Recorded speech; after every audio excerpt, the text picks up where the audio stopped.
10 minute की हाँ, need 10 किसको मिनट है? में क्यों चाहिए? मुझे हमेशा आश्चर्य लगता है। तो इसलिए एक 10 मिनट की नीड क्रिएट की गई और उसके लिए ये इस तो तरह के कंपनियों गिग ने तय वर्कर्स किया को ना। इस तरह के क्या बोलेंगे सेफ्टी के उस माहौल में डाला गया, मतलब उस माहौल में डाल दिया गया जहाँ वर्किंग कंडीशन उसके अनसेफ हैं, हाँ, जहाँ मेरा वो ऑब्जेक्शन इससे है, हाँ इससे नहीं था कभी क्या कि पीएफ उनका और कंडीशन कैसा है। वो तो कंडीशन वही है, उसको एक्सेप्ट करिए। उसका वो अगर उसको नॉर्मल उसकी सुविधाएं देखने लगेंगे आप तो नहीं हो पाएगा ये धंधा।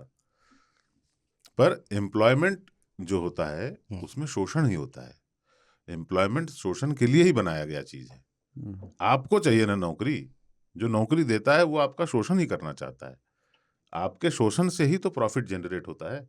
तो एम्प्लॉयमेंट को खत्म करने का इंतजाम जो है ना सरकार को सोचना चाहिए कि जॉब रहेगी नहीं तो शोषण नहीं होगा, है ना। हर आदमी जो है बिजनेस करे, हर आदमी को बिजनेस करवा दो कि भाई आप जो है समोसे बेच रहे हैं, मैं चटनी बेच रहा हूँ, आप मेरी चटनी ले लो, मैं आपका समोसा ले लूंगा। दोनों शाम में प्रॉफिट करके चले जाएंगे, उसमें से 18% सरकार का जीएसटी बन जाएगा, वो भी खुश।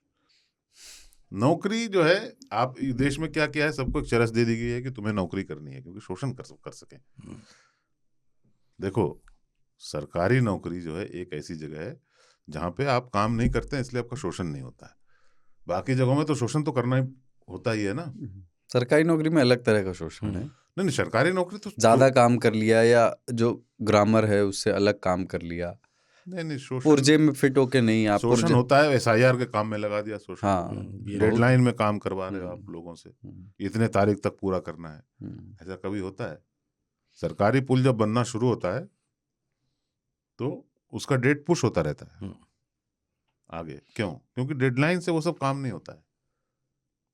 मुंबई एक्सप्रेसवे गडकरी जी ने बोला था 1 लाख करोड़ रुपए में देर लगा रहा हूं, ऐसे करूंगा, अभी तक नहीं बन पाया है, टुकड़े टुकड़े में बन रहा है क्योंकि सरकार इन्वॉल्व है उसमें। Bullet train.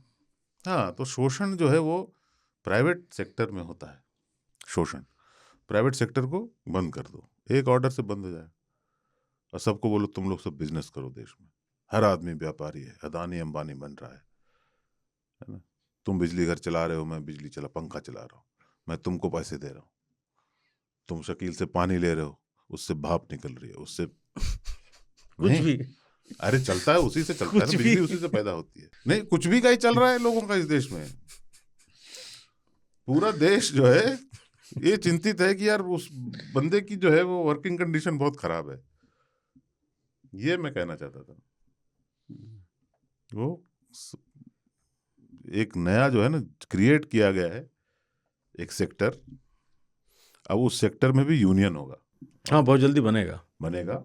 तो यूनियन जैसी चीज आई थिंक एग्जिस्ट भी करती होगी, जो एसोसिएशन जैसा कुछ होगा कि हाँ होगा, होना भी चाहिए अपनी डिमांड को रखने के लिए। पर जब उसमें पॉलिटिकल प्लेयर्स और एक्सटर्नल फोर्सेस इन्वॉल्व होते हैं ना तो वो उनके हित के लिए ही खड़े होते हैं। तो कानपुर मैनचेस्टर ऑफ इंडिया हुआ करता था, फिर वहाँ उनके हितों की रक्षा के लिए चीजें खड़ी हुई कि नहीं मजदूरों के हितों की रक्षा होनी चाहिए। फैक्ट्रियां बंद हो गई सारी, मजदूरों के हितों की रक्षा हो गई। अभी कानपुर बहुत पिछड़ा हो गया इंडस्ट्रियल चीजों में। हाँ, एक समय यूपी का सेंटर होता था। हाँ, अब शीशा चूर रहे हैं, पान मसाले में मिला रहे हैं, लोगों को खिला रहे हैं, कैंसर बढ़ा रहे हैं। पहले लाल इमली होती थी, जाड़े में लोग पहनते थे, ठंड नहीं लगती थी। आज उसी बंदे को ये मसाला देते हैं, खा लो पसीना आ जाएगा, ठंड नहीं लगेगी।